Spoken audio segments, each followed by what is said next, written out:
देश और दुनिया की तमाम बड़ी खबरों के लिए आइए एक नज़र डालते हैं सोशल मीडिया पर। रवीश कुमार ने लिखा है, तालाबंदी से तरह तरह से छूट दी जा रही है।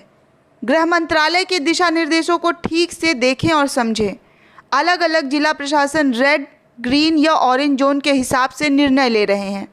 उनके ट्विटर हैंडल पर जाकर देखें और नियमों को समझें। दूसरा, ये बात ध्यान में रखें और अपनी आदत का हिस्सा बना लें कि जब बाहर निकलें मास्क लगाएं, 2 गज दूरी या 6 फीट की दूरी बनाए रखें, हाथ साफ रखें, बाहर से घर आकर कपड़ा बदलें, चेहरे को साफ करें, चेहरे को स्पर्श करना छोड़ दें, हाथ मिलाने की प्रथा को अलविदा कह दें। कोई हाथ बढ़ाए तो निसंकोच कह दें कि इसकी ज़रूरत नहीं, बगैर इसके आपका स्वागत है और आपसे मिलकर खुशी हुई। नमस्ते और आदाब जैसे संक्षिप्त और सुरक्षित कुछ भी नहीं। ये संभव है कि आपको लगे कि कुछ नहीं होगा। कितना ये सब करे, जब भी ऐसा लगे तभी ये समझे कि ये सब करना ही है। याद दिलाते रहना है, थोड़ा थोड़ा करके नियमों को नहीं तोड़ना है। दूसरों को भी याद दिलाना है, लेकिन प्यार से। इसके नाम पर ना तो आतंकित होना है और ना किसी को आतंकित करना है। इस अनुशासन का पालन अब आपको करना है, सरकार देखे या ना देखे। ये ना समझे कि कोई पुलिस वाला नहीं देख रहा है तो आप फिर से ढिलाई कर सकते हैं। इन नियमों का पालन ऐसे कीजिए कि पुलिस वाले को देखने की ज़रूरत ना पड़े। पुलिस के लिए नहीं, खुद के लिए, अपने परिवार और समाज के लिए ये सारी चीज़ें करें। कोरोना वायरस की कोई दवाई नहीं है, नई दुनियादारी ही दवाई है। खांसी सर्दी से बचें, इसके लिए क्या करना चाहिए, डॉक्टर से सलाह लें। शरीर को फिट रखने का नियमित अभ्यास करें। मैं भी योग करता हूँ और आप भी नियमित योग करें। बहुत लोग गलत तरीके से योग करते हैं, उन्हें लगता है कि वो योग कर रहे हैं। अधिकांश लोग प्राणायाम गलत तरीके से करते हैं। इसके लिए भ्रम से निकलें और सही से योग करें। बहुत फिट व्यक्ति को भी कोरोना हो सकता है, लेकिन फिट रहेंगे तो आत्मविश्वास बना रहेगा कि आप सामना कर लेंगे। फिर से तालाबंदी खुलेगी, इसका मतलब ये नहीं कि सब कुछ पहले जैसा हो जाएगा। ऐसा अब नहीं होगा। अच्छी बात है कि भारत में कोविड-19 की संख्या कम है। ठीक है कि टेस्ट को लेकर सवाल उठते हैं, मगर ध्यान में रहे कि संख्या बढ़ ही रही है। तो जो भी लोग काम करें, बाहर निकले, वो नियमों का पालन करते रहेंगे। याद रखिए, कौन आपके करीब आया था, आप किस किस के करीब गए थे।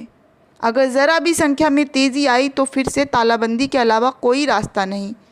हम एक चक्र में फंस चुके हैं। पी सिंह ने लिखा है, जोंक सरकार की ढिठाई से हार कर लालू के राजद और कांग्रेस ने मजदूरों को घर लौटने का रेल भाड़ा पार्टी फंड से अदा करने का ऐलान किया है। बड़ी ढीठ सरकार है भाई। ये पीएम केयर के कारपोरेट वसूली किसके लिए हो रही है और क्यों रेलवे पीएम केयर में 124 करोड़ दान कर रहा और भूखे प्यासे मजदूर से किराया वसूल रहा है। तेंदर नारायण ने लिखा है, क्या रिलायंस जियो अब अमेरिका के चरणों में?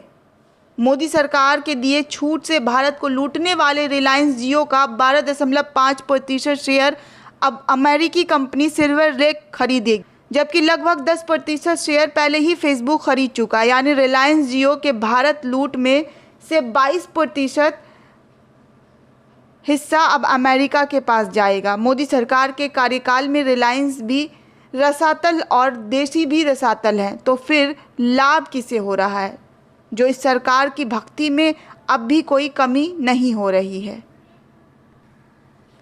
सलीम अख्तर सिद्दीकी ने भी लिखा है, तारीख में ये भी लिखा जाएगा कि जब देश कोरोना महामारी से जूझ रहा था, मजदूर सड़कों पर भटक रहे थे, लोगों को 2 वक्त की रोटी मुश्किल से मिल रही थी, स्वास्थ्य सेवाएं चरमरा रही थी, लोग मर रहे थे, देश पूरी तरह बंद था, तब सरकारें शराब बेच रही थी। सब लिखा जाएगा। आगे विक्रम सिंह चौहान ने लिखा है, बेटी तमन्ना के साथ कर्नल आशुतोष की तस्वीर। बिटिया रानी की पापा से 1 मई को बात हुई थी। पापा ने कहा था ऑपरेशन खत्म कर जल्दी घर लौटूंगा बेटा। दूसरी तस्वीर कर्नल आशुतोष की पत्नी पल्लवी की है, कर्नल की तस्वीर के साथ। उन्होंने कहा, मुझे गर्व है कि पति देश की रक्षा करते हुए शहीद हुए। उनकी शहादत पर आंसू नहीं बहाऊंगी।